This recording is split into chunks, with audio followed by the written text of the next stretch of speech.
How goes it, everyone? Welcome to book club. So, topic for today: Ishmael, a novel by Daniel Quinn.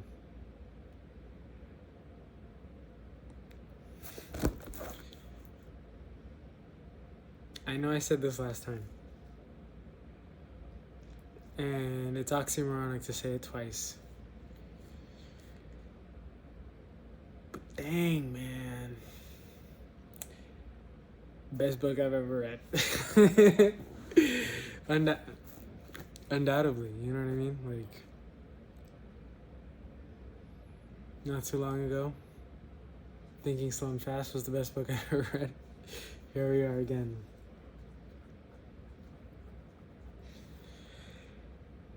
What is it? How has it changed my decision making? Two questions we ask every book club day. And that is, it's about a gorilla who was searching for a student because he was a teacher. And he finds one and he teaches the students beautifully, using kind of Socratic methodology to strategically guide his pupil through questions, as any great teacher does. And you take the part of that pupil, and the lessons are incredible. Unfortunately, you can't ask the questions. Oh my God, if there was a computer program interactive version of this book, it would be a big hobby of mine. Reading that book, that version. But teaches three major things. I suppose you can say four, but the supposed one is the history of Ishmael, the gorilla. 2 is the story of the takers and how they enact it. And then the story of the leavers and how they enact it. And finally, number 4 is how things came to be this way. That's the main contention or the thesis of the book, actually. A line of questioning, a line of conversation and thoughts, all with respect to trying to answer how things came to be this way so you can utilize root causes to create solutions. And this, mental exploration does that beautifully from beginning to end, starting with what we know. We create our suitcase, as Ishmael calls it, of definitions that you need to be able to communicate effectively, not get lost in conversation.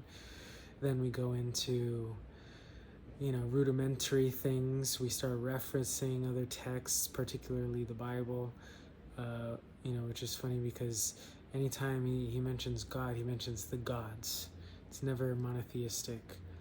And, atheism is mentioned once, but even then, it's with respect to that. The atheists follow the same story and enactment as the takers, too. There's very little leavers who don't have some sort of religious focus. But, yes. How things came to be this way. Well, let's take a step back. I'm going to read an excerpt from the story about why was the student interested? Why is anybody interested? Why the fuck do we care about why things came to be this way?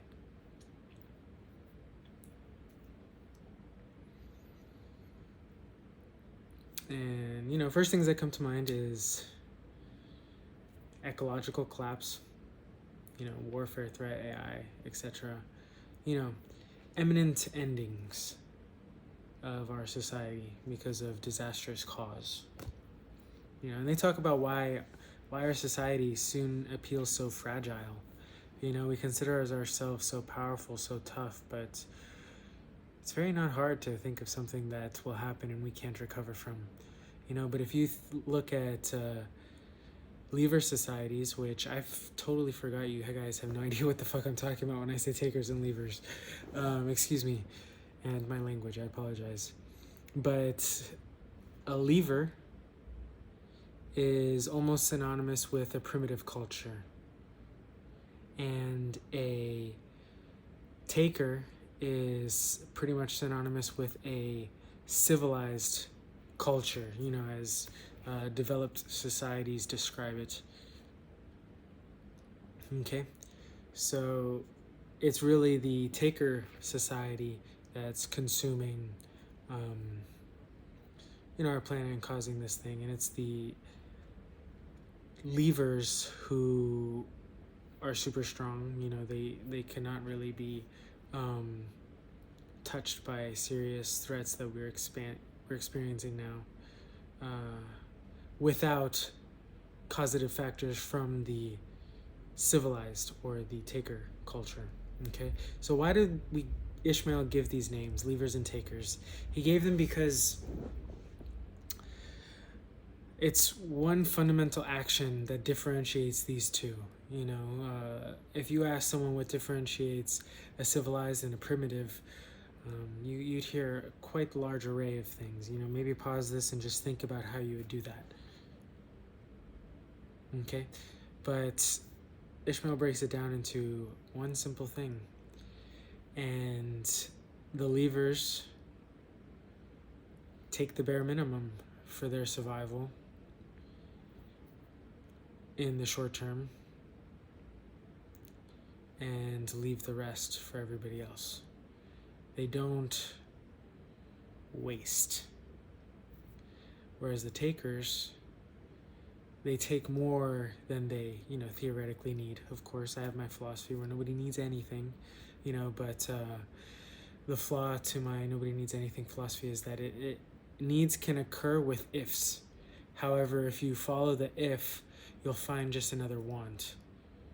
Okay, so for instance, Ishmael uses the word need, assuming that survival is a must.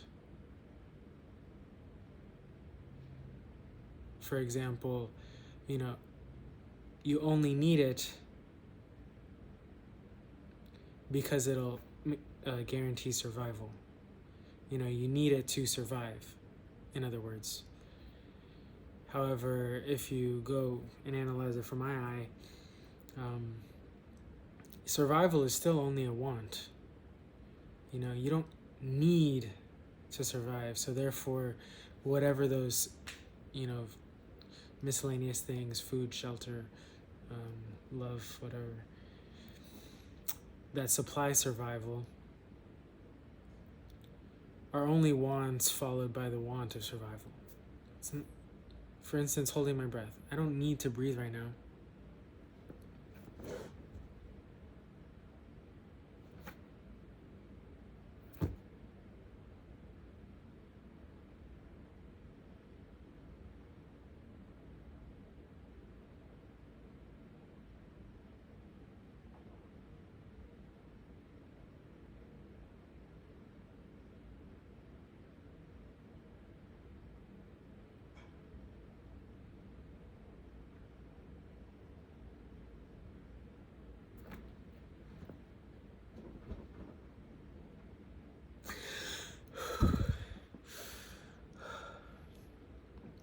Okay, even that last breath, or should I say first breath, in a while, wasn't a necessity.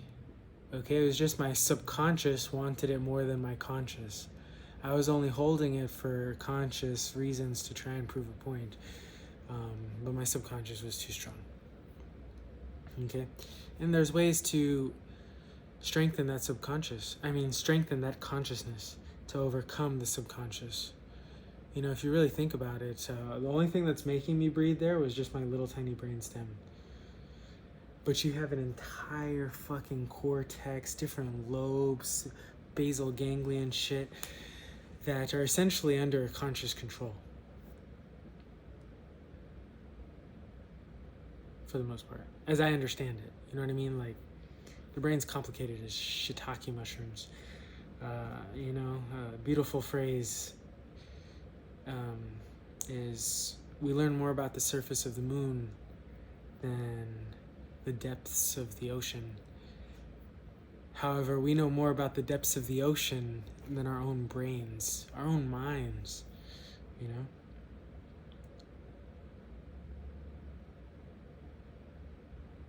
People say they know, but people also say they know the ocean. So, yeah.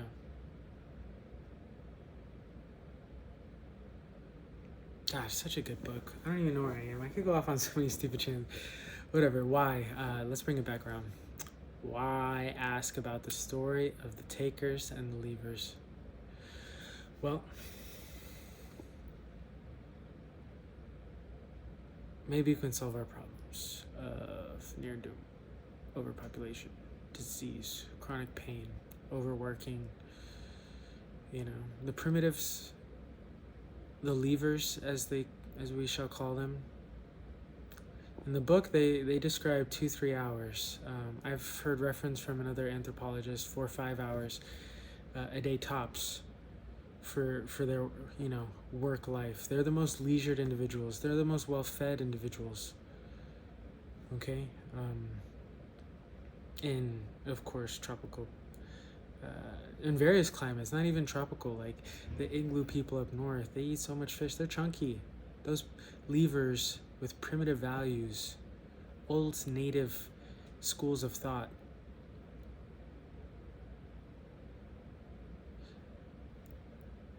they're living. They're cold. But again, even that, are they really though? Just because you're in that snow and cold doesn't mean that they're in that snow and cold. Anyways.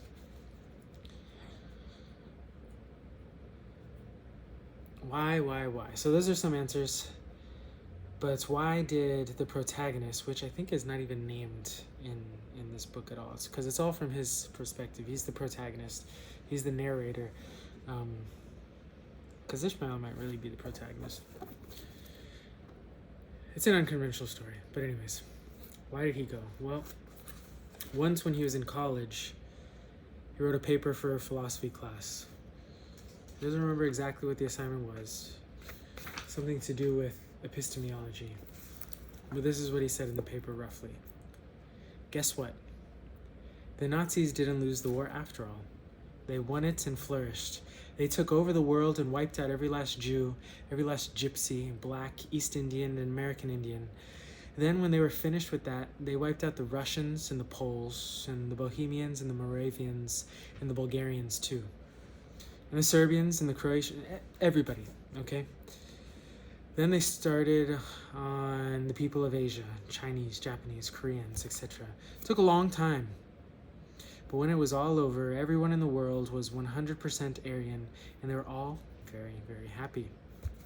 Naturally, the textbooks used in the schools no longer mentioned any race but the Aryan, or any language but German, or any religion but Hitlerism, or any political system but National Socialism. There would have been no point. After a few generations of that, no one could have put anything different into the textbooks, even if they wanted to, because they didn't know anything different. But one day, 2 young students were conversing at the University of New Heidelberg in Tokyo. Both were handsome in the usual Aryan way, but one of them looked vaguely worried and unhappy. That was Kurt. His friend said, "What's wrong, Kurt? Why are you always moping around like this?" Kurt said, "I'll tell you, Hans. There's something that's troubling me, and troubling me deeply." His friend asked what it was. "It's this," Kurt said. "I can't shake the crazy feeling that there's some small thing that we're being lied to about." And that was the end of the paper. Ishmael nodded thoughtfully. "And what did your teacher think of that?" He wanted to know if I had the same crazy feeling as Kurt. When I said I did, he wanted to know what I thought we were being lied to about. I said, how could I know? I'm no better off than Kurt. Of course he didn't think I was being serious. He assumed it was just an exercise in epistemology. So yeah, that kind of describes why he went to Ishmael as a pupil. But that story is a satire of our current situation and how Mother Culture is lying to us. Generation by generation, we're told how you need to do these things. Get a new house, buy more stuff, work more hours, make more money, eat more fast food. All of these things that are just constantly whispered into our ear. Some people every minute of the day, they have the TV on, the radio on, the phone on, and just screech that. Everybody they talk to shares them. Oh my God, you love my shoes? $5 Walmart. Oh my gosh, on sale at Aeropostale. Like, no matter where you fucking go, it is being not whispered, but said. Not screamed. Sometimes it does, but we turn it down. We walk away from it. Those things have lost their efficacy, in our certain culture. But just that equal, how I'm speaking to you right now, is that. Every other TikTok, every other commercial, every other TV show, they're telling us those things to some extent. Okay? And some things like this book ask us to question it. You know what I mean? For example, Fight Club. That was a very big statement to question what were being said, but it was really just its own way of saying things. And the problem is, there was people. It was the hippie revolution in the 70s and whatnot. It was a bunch of people, young, old, whatever, and they said, fuck it, I'm gonna stop listening to them. And they did, right? They did a good job. But what they didn't do a good job was finding what to listen to next. They were unguided, and the problem with our human nature is we have to have a story. We thrive on stories. We learn through stories. We search for stories. And if you just go out and say, I'm done listening to Mother Society's story, and you have nothing to say or share or create your own story, and you're not telling stories yourself, you're not trying to find new stories, if you're not searching, then you'll just fall back to that old one. It's inevitable. I find myself do it. I hear the story, I say no to it, and I move on. But without a doubt, 4, 5, 6 months tops, I'm back in the cycle.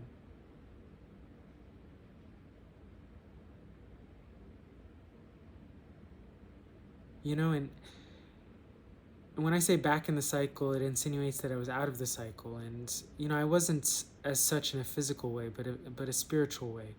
A way how, I simply laughed at the struggles that were thrown at me throughout the day. And, I fakely sombered those that were shared to me by others. But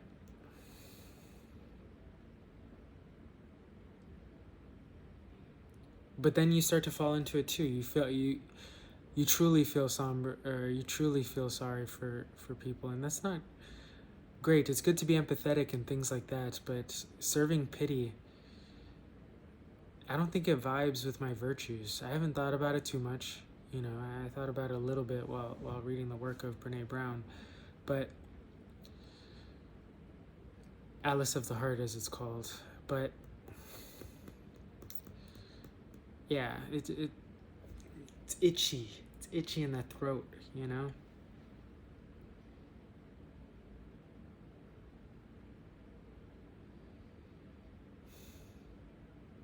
But anyways,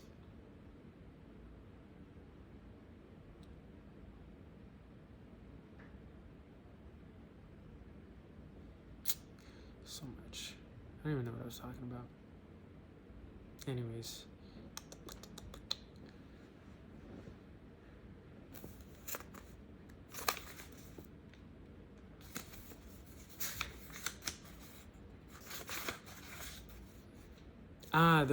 How that story compares to our own. Mother culture is lying to us about something. And what is that? It's best to learn it through the book, but in short, in summary, it is that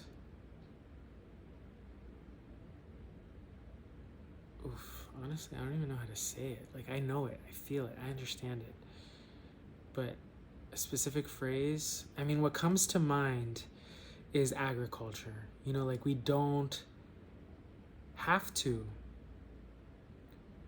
Sure, there's nothing wrong with doing it. There are lever societies that have agriculture. You know what I mean?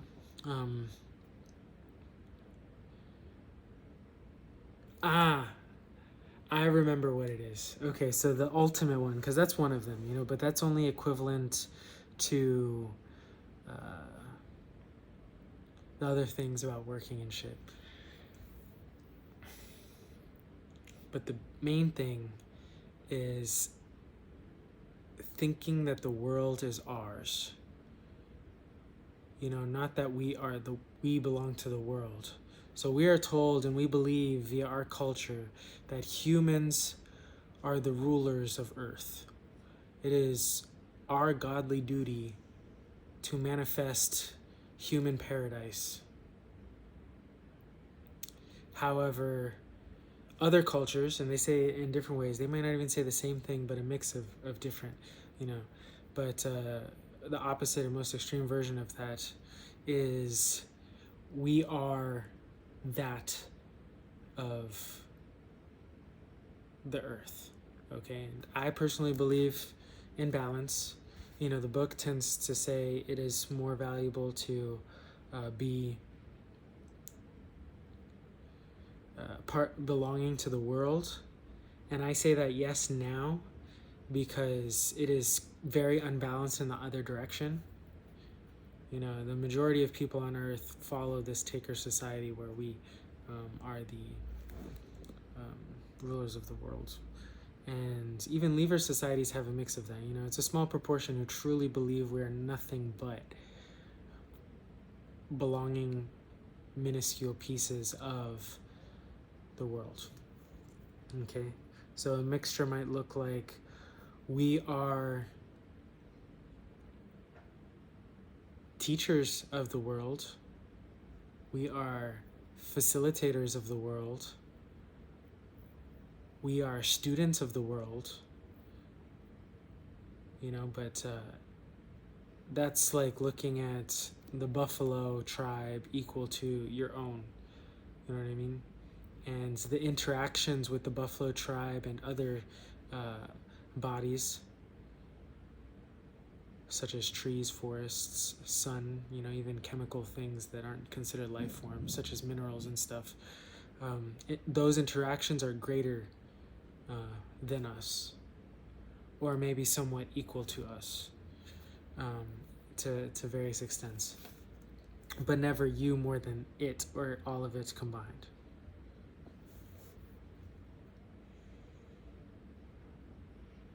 So what's a great story that shares that? This is the history of the jellyfish, okay, which is a satire of the history of the human, okay? Let's see.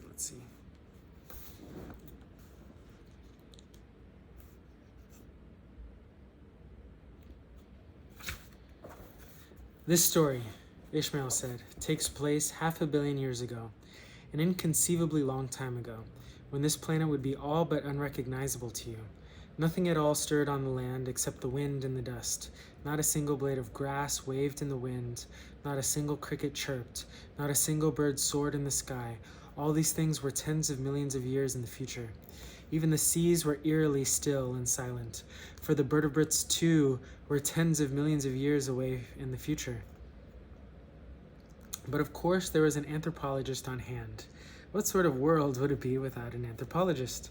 He was, however, a very depressed and disillusioned anthropologist, for he had been everywhere on the planet looking for someone to interview. But every tape in his knapsack was as blank as the sky. But one day, as he was moping along beside the ocean, he saw what seemed to be a living creature in the shallows offshore. It was nothing to brag about, just a squishy blob. But it was the only prospect he'd seen in all his journeys, so he waded out to where it was bobbing in the waves.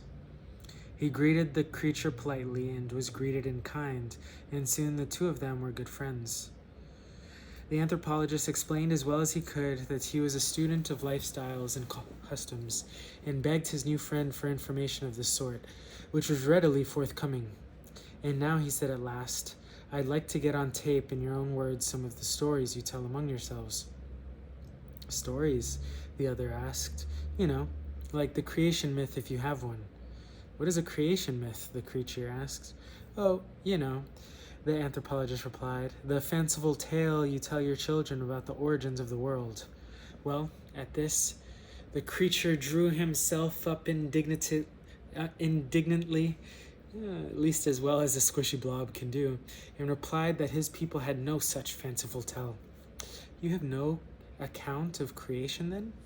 Certainly we have an account of creation, the other snapped, but it's definitely not a myth. Oh, certainly not, the anthropologist said, remembering his training at last. It'll be terribly grateful if you share it with me. Very well, the creature said, but I want you to understand that, like you, we are a strictly rational people who accept nothing that is not based on observation, logic, and the scientific method. Of course, the anthropologist agreed. So at last the creature began its story. The universe, it said, was born a long, long time ago, perhaps 10 or 15 billion years ago. Our own solar system, this star, this planet, and all the others seem to have come into being some 2 or 3 billion years ago. For a long time, nothing would ever live there. But then, after a billion years or so, life appeared. Excuse me, the anthropologist said. You said that life appeared? Where did that happen, according to your myth? According to your scientific account. The creature seemed baffled by the question and turned to pale lavender. Do you mean in what precise spot? No, I mean, did this happen on the land or in the sea? Land, the other asked. What is land? Oh, you know, he said, waving toward the shore. The expanse of dirt and rocks that begins over there. The creature turned a deeper shade of lavender and said, I can't imagine what you're gibbering about. The dirt and rocks over there are simply the lip of the vast bowl that holds the sea. Ah, yes, the anthropologist said. I see what you mean. Quite. Go on. Very well, the other said. For many billions of centuries, the life of the world was merely microorganisms, floating helplessly in a chemical broth. But little by little, more complex forms appeared. Single-celled creatures, slimes, algae, polyps, and so on.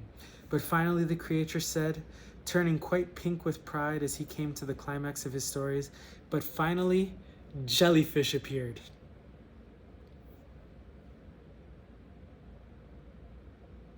The end.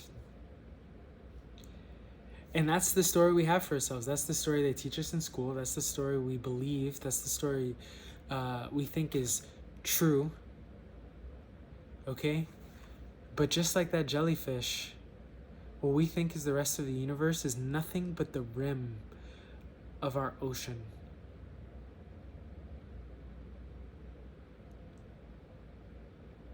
There is a whole space out there just waiting to grow the way land did.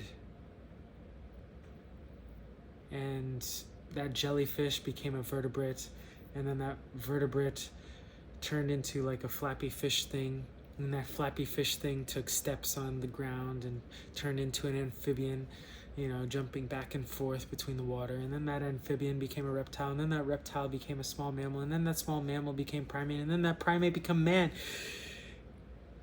And it stopped. It could keep going. All we have to do is say we belong to the world and we'll be something new. We gotta stop lying to ourselves the way this jellyfish does and expect more, expect better, expect growth, not the opposite, destruction. Okay? We say we want diversity, but ever more do I see disparities. Ever more do people believe that this cookie cutter life that we just jump through is diverse. Oh my God, you watch those shows? I watch these shows. Oh my God, you done this? And please excuse me for critiquing like white girl sassy voice. It's just the most annoying one I can think of.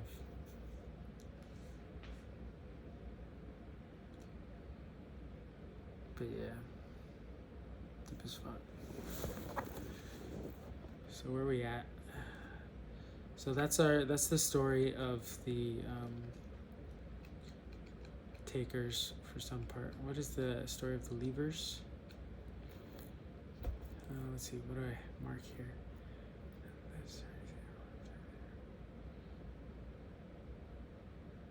Oh, yeah, this is a quick one.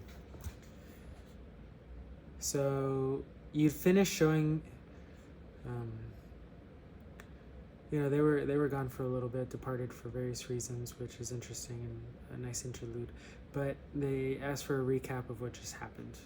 And this is many chapters in the making, summarized beautifully in this one paragraph. That is, you just finished showing me that the story in Genesis that begins with the fall of Adam and ends with the murder of Abel is not what it's conventionally understood to be by the people of my culture. It's the story of our agricultural revolution as told by some of the earliest victims of that revolution. Okay, so Abel was murdered by Cain. Both were sons of Adam. And Abel resembled the Leaver Society, while Cain resembled the Taker Society. And how the story of Adam, he was kicked out of the Leaver Society because of his attempt to be like the gods, if you will. The knowledge apple, to know what is the difference between good and bad. But the problem is we can't. There is no true good and bad. It is a story, as fictitious or true as you can get people to agree with it. And the best we can do is have our own strict definition of good and bad, virtues as they're called. Develop your own virtues to define those things. But you must be cognizant that there's going to be other people with different virtues than you. They're going to have their own good and bad, and there is no ultimate good and bad. And to think that you have it and your good and bad is the ultimate one is another foundation of the Taker Society.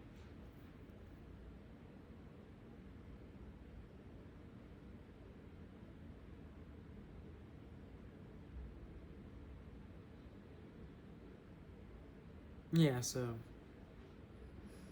that was cool. All right, let's see what else. Every page is dense. Like I could read out any line and it'll be mind blowing. So, how did things come to be this way? And here's the answer. I'm skipping most of the book for you. Remember, this is nowhere near as significant as the build up to this line. It's an entire roller coaster, if you will. to the climax, which is this page that I'm about to read, and some solutions at the end as a resolution. Okay? So how do things become to be this way? Those single-celled creatures that swam in the ancient oceans belonged to the world, and because they did, everything that followed came into being. Those club-finned fish offshore of the continents belonged to the world, and because they did, the amphibians eventually came into being. And because the amphibians belonged to the world, the reptiles eventually came into being. And because the reptiles belonged to the world, the mammals eventually came into being. And because the mammals belonged to the world, the primates eventually came into being. And because the primates belonged to the world, Australopithecus eventually came into being. And because Australopithecus belonged to the world, man eventually came into being. And for 3 million years, man belonged to the world. And because he belonged to the world, he grew and developed and became brighter and more dexterous until one day it stopped. He was so bright and so dexterous that we had to call him Homo sapiens sapiens, which means that he was us. And that's the way the levers lived for 3 million years, as they belonged to the world. And that's how we became into being. And no longer do we belong to the world, but the world belongs to us. And now we cannot be anything else.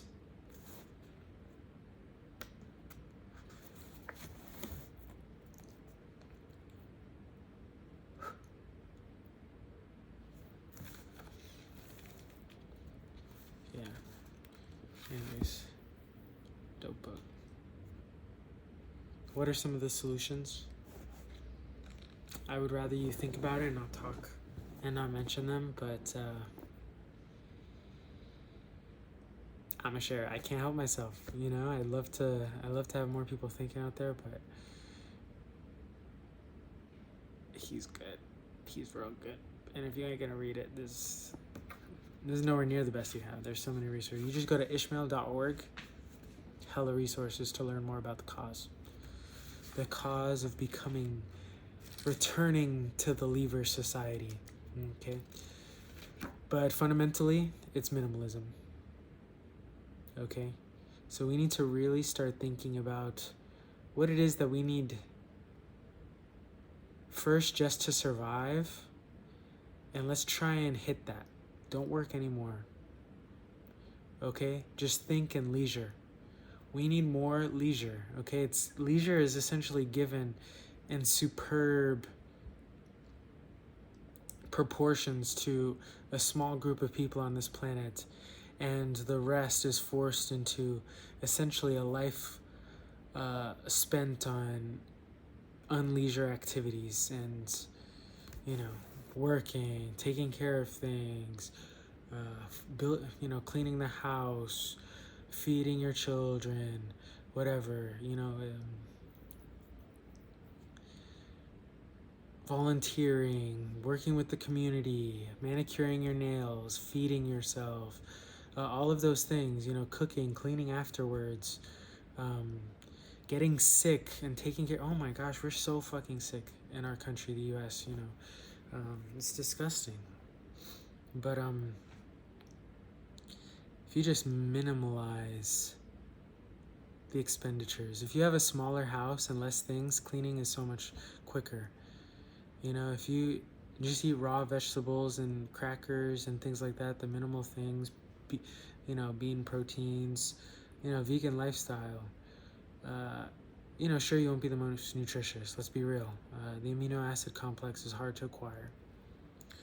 And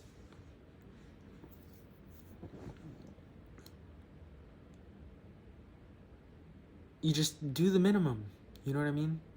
It's still enough. Sure, you're not going to be thriving bodybuilder type of person,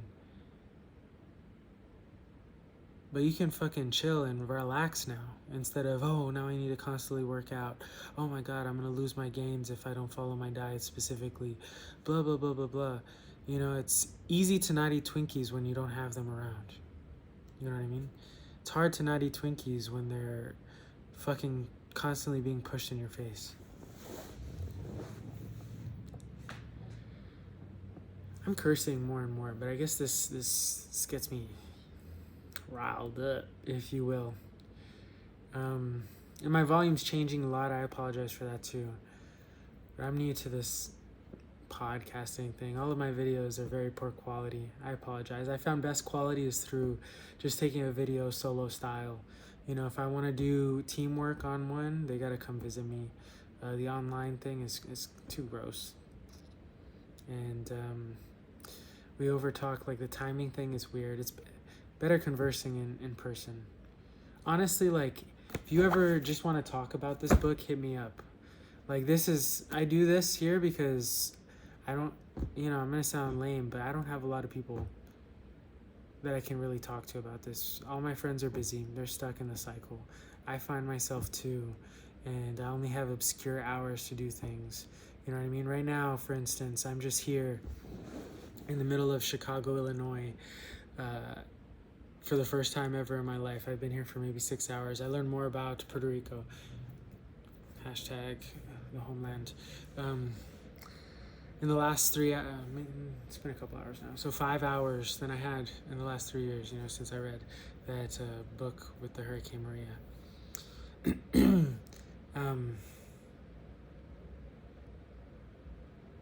But it's cool. I come out here for these experiences. The conversations that I was having with my stepbrother, Eduardo Rodriguez, I'll find that often. I got friends, Shout out to Daniel Del Castillo. Shout out to my brother, one of the biggest out there for me.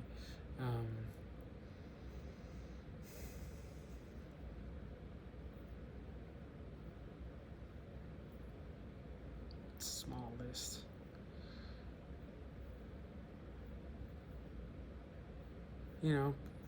I'll throw in Paul Silvestrians here, but they tend to be infrequent or I don't know. Let me just stop talking about this. I'm getting in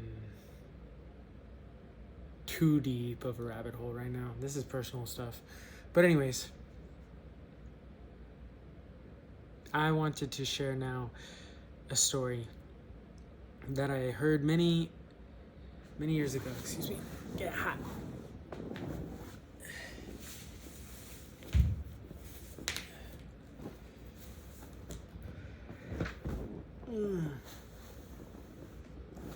Thank you, Sarah Swerse, for sharing me this story.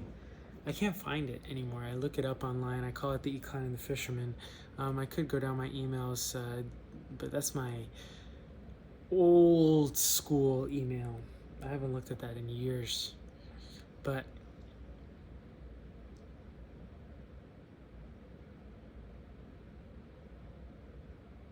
where am I? The story, Fisherman and Econ. Let's get to it. Let me stop wasting y'all's time. It's been 43 minutes. If y'all still watching, if you are still watching, let me use a more articulate. Why do I have to talk any which way? I feel so good, so free. Ugh, like I can just poke my ear. I don't even know if you can. If you can, great for you. If you can't, still great for you. Like, there's no reason to. I'm doing it just because I'm crazy. So, I wrote it down. I'm too loopity-doopity right now. I'm getting high off life. But let's see. I wrote it down because I don't want to forget it again. I forgot it for many years. And reading this story, Ishmael reminded me of it. So immediately I picked up my pen and got to work. There was an economist who was in Mexico on a coastal town in search of establishing a fishing industry in the area because of the plentiful source that no longer exists in his hometown in the United States. To save funds, he went around the beach and pier to find potential workers instead of outsourcing employees. He meets a fisherman raised from the area and asks him about his typical day. The fisherman responds, I wake up in the morning. No, let me not.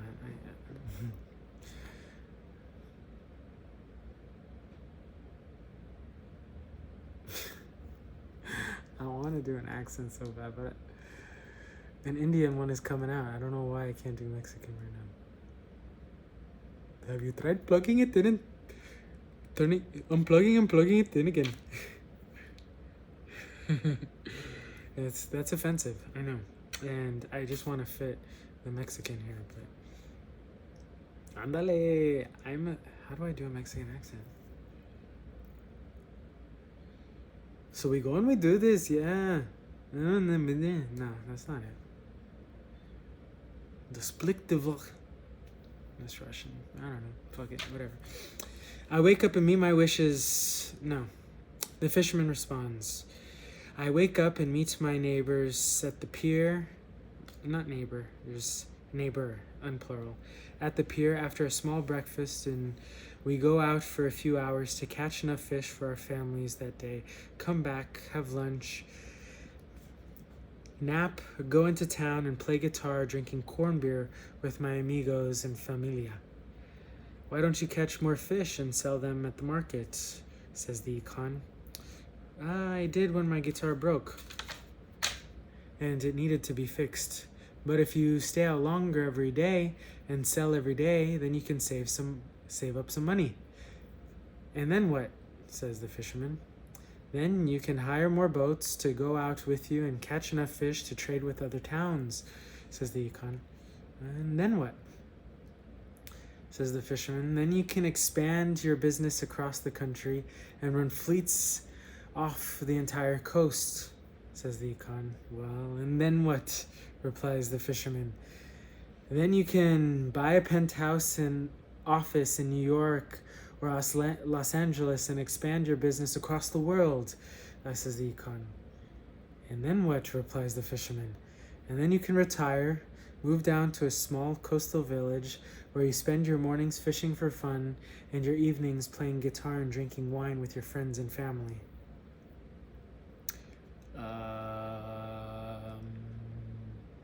Silence. The fisherman concludes. It's a good story. It's a good fucking story. I have a question here that I wrote too after finishing the book. So, is the life of a child spoiled with cereals, candies, donuts, video games, and air conditioning have a better life than a child spoiled with constant exercise, fresh lean meats, vegetables, and a family well integrated into the local community? Who's to say, man? Who's to say? That's it. Spoiler alert, Ishmael dies at the end. Sad, but yeah. Why a gorilla? Why the fuck not, right? Anyways, that's it for today. Thank you for watching. Thank you for listening in. Please hit me up if you have any interesting books that you want to talk about. We could just talk about it over the phone. We can meet up at a coffee shop. It doesn't even have to be a book. It could be a research article. It could be a movie. It could be anything. But I just love analyzing things that help facilitate the decision-making process. Because who are we but our decisions?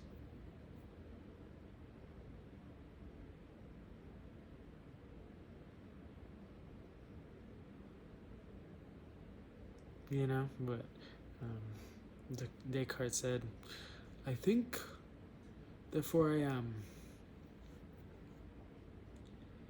But really, it is, I decide, therefore I am.